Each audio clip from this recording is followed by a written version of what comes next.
Hi and welcome to NowUC News. I'm Jess Longmuir. And I'm Thomas Hobson. On today's program, eating disorders increase amongst young men, rising concern about antibiotics resistance, international flights boost tourism in Canberra, and escape rooms, the latest craze in the capital.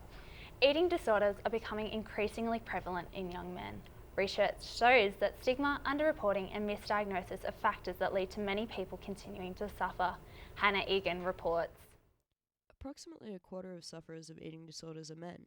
However, these men are often overlooked, misdiagnosed, and continue to suffer due to stigma and underreporting. Brian Jones has suffered from anorexia for years. Since seeking help, he has learned how to manage his illness. Brian often invites friends over for dinner, as turning mealtimes into a social activity helps him to eat. It took quite a while, really, to accept that I had an eating disorder, and really, it was the fact that I wanted to get better, and so that's what really pushed me to try and seek help. Even though Brian has his anorexia under control now, it is still a struggle not to relapse. It's a constant battle, really. I can have good days and then bad days, or good weeks even and bad weeks. And other factors will play in, such as my stress and my social life and all of that. Organisations such as Mental Illness Education ACT work to reduce the stigma associated with mental illness, including eating disorders. Former president of MIE ACT, Sheila Egan, discusses the benefits of these programs. The other thing is that sometimes students realise that some of the symptoms that they didn't recognise what was happening to them have been described in the presentation, and they'll come and talk about it, and we're able to point them in the direction of where they can get some more help. If you or someone you know needs help with an eating disorder, you can contact your local GP or call one of the numbers currently appearing on screen. This has been Hannah Egan for NowUC News. The United Nations has met in New York to tackle the issue of antibiotic resistance, which is quickly becoming a major source of concern for the health industry. Louis Rowan has the details.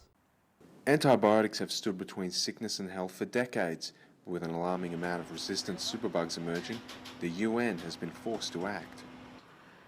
Well, health issues seldom reach the level of the United Nations General Assembly. In fact, this is only the fourth time in history that a health issue's made it. And so for antimicrobial resistance and antimicrobial stewardship to actually make it to that level means that internationally it's recognised as an absolutely critical problem to deal with. The UN has stressed that without antibiotics, bacterial superbugs could cause up to 700,000 deaths per year. Dr. Frank Bowden and Dr. Nick Coatsworth understand this better than most. And effectively will mean the end of a whole lot of surgical procedures. It will mean the end of bone marrow transplants. It will mean that people who've had an infection after a caesarean section will probably have to stay in hospital for a long period of time and have many operations to cure the infection. It means that millions upon millions of people are going to be at risk of being effectively in the 18th or 19th century and dying from simple bacterial infections. That's why the UN General Assembly has taken such an interest in this, and that's why that needs to filter down right to every level in the healthcare system, internationally and in Australia. The rise of bacterial superbugs has come from both practices within the agricultural and medical industries. The presence of antibiotics in the food chain mean the bacteria become resistant within the chickens or the animals themselves. That could be passed on through the animals, through the water supply, and humans can acquire those bugs. And if those bugs are resistant to the antibiotics because they were in the food chain, they're going to be just as resistant when they cause an infection in the human. Louis Rowan reporting for NowUC. International flights have begun in Canberra, connecting Singapore and Wellington, and are set to give an extra boost to the local tourism industry. Ryan Towler has the story. It has been an exciting time for Canberra's tourism industry. International flights are now flying into Canberra 4 days a week, bringing in more and more tourists to Australia's capital.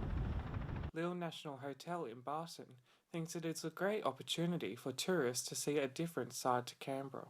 The international flights are capturing a leisure market that potentially didn't know or couldn't access Canberra very easily before. Those direct flights are giving people that opportunity to stay in Canberra and take in Canberra for more than just a government or corporate destination.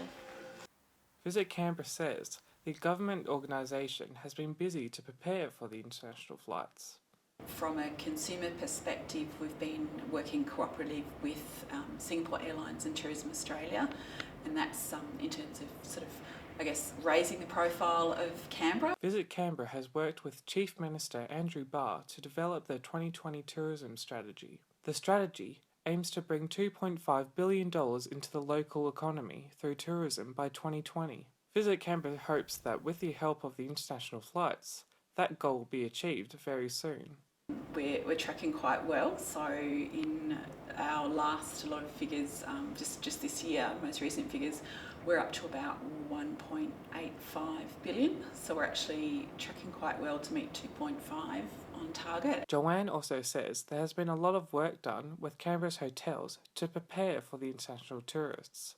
Lille National Hotel agrees. Certainly are prepared for storing luggage and extending late checkouts, getting early arrivals, so we're certainly doing our very best to ensure these guests are looked after and catered to.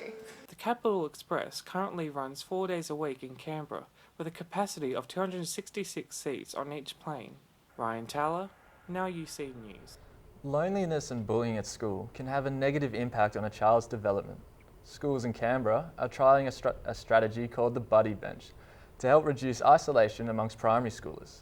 Meg D'Souza reports on the initiative. A survey of schools in about 40 countries found that Australian primary schools are among those with the highest reported occurrences of bullying in the world. The Australian Covert Bullying Prevalence Study found that 1 in 4 students reported being bullied every few weeks, with the highest among Year 5 students. Teachers have been looking for solutions to minimise the statistic, and the Buddy Bench emerged from the US is one of them. 2 local Canberra businesses have adopted this global concept and are putting them into nominated primary schools. Our school is a Positive Behaviours for Learning school, which is something new that we've reintroduced this year, and that means that we're talking about children being safe, being learners and being respectful. That it fitted in really nicely with that philosophy around our school, which it does, because it's a very positive statement for kids to say, here I am, I need a friend, and it gives everyone the opportunity to be positive back and to be that friend for that child. Although advertising in schools is a very controversial issue and one that's been debated over recent years, the ACT Council of Parents and Citizens Association have said that they support any measure which benefits students.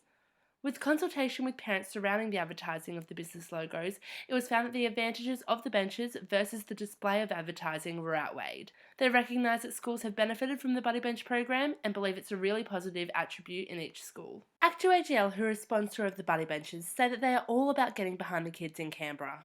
We just felt this is great. This is something so different that we've never seen before here in Canberra, and we know that bullying is a major issue in our schools, and this what we felt was a great way to address it in a lot of ways and be able to educate the kids about the importance of friendship and the importance of being involved with their schoolmates. The 2 businesses are hopeful that another 20 Buddy Benches will be put into Canberra primary schools next year, and are also excited to see the project grow. This is Meg D'Souza reporting for NowUC News. Now to local sport. The East Lake Demons and the Gungahlin Jets have battled it out in the Senior Women's AFL Grand Final. The energy and enthusiasm of the crowd proves that women's AFL is gaining popularity in the nation's capital. Libby Kimber has more.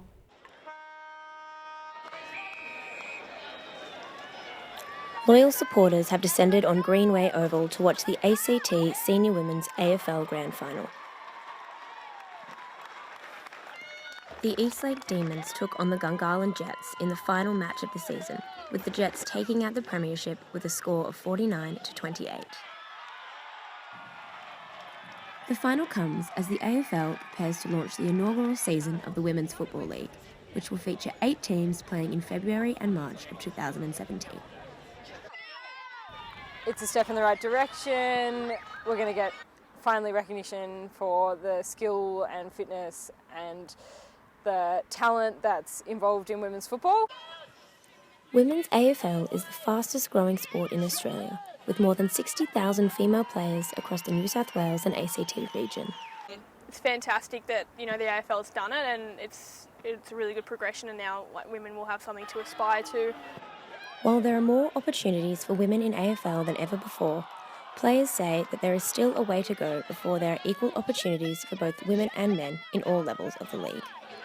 The AFL recently announced that players in the new Women's League will only be paid $5,000 a season, compared to an average salary of over $300,000 for the male players. I wish they'd realised that they should be paying people just as much as they pay the men. However disappointing the gender disparity might be, these girls say they aren't giving up. It is clear from the support here at the Grand Final that Women's AFL has a place in Canberra. Libby Kimber, NowUC News. Underwater hockey has been steadily growing in popularity since it was introduced in Canberra 30 years ago. There is a movement for the sport to be added to the Olympics in the next 10 to 15 years. Nick Webber reports from poolside. Every Tuesday night at the Gungahlin Leisure Centre, these men and women gather to play underwater hockey.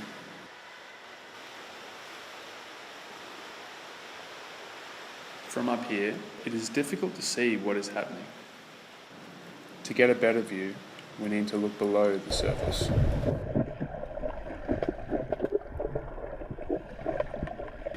Most people within about one go or two goes either really take to it and just love it, or decide that it's not for them. The game was invented in England in the 1950s, formerly known as octopush. The game is played between 10 swimmers on each side, 6 of whom are in the water at one time. They use these bats or pushers to get this puck into the end zone. Naturally, they need to wear these protective gloves to make sure their hand doesn't get hurt. And as you can see, it gets pretty rough.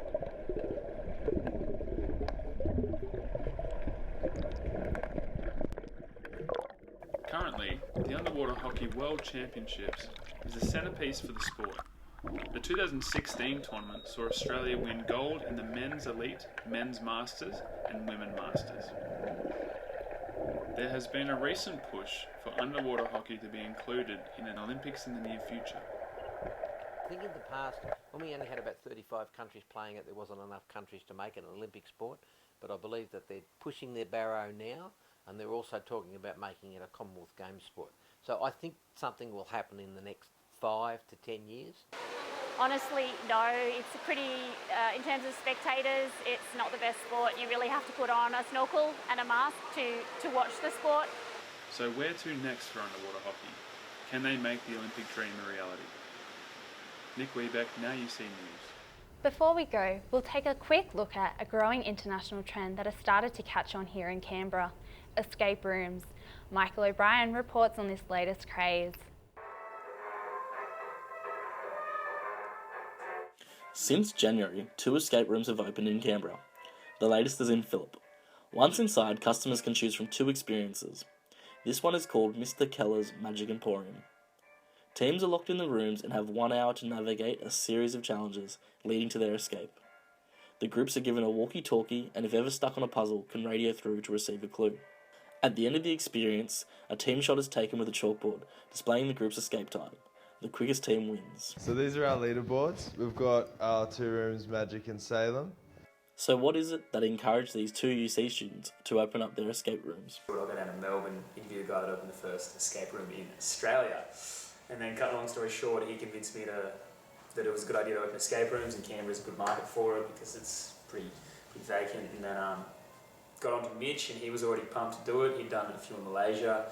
And yeah, one thing led to another, and we're kind of where we are now. Feedback so far has been all positive, with many groups coming back to try the other room. As for future plans, Michael and Mitch are already getting to work on a 3rd room. So basically this is bank heist. So the idea is you're a bunch of the world's best hackers and thieves, and you've been contracted by a mysterious organisation to break in and steal the diamonds behind here. So you've got to get in and out in an hour. The only question that remains is, will your group escape in time? Michael O'Brien, NowUC News. And that's all we have time for today. I'm Thomas Hobson. And I'm Jess Lemire, and thanks for watching NowUC News. We'll catch you next time. Thank you.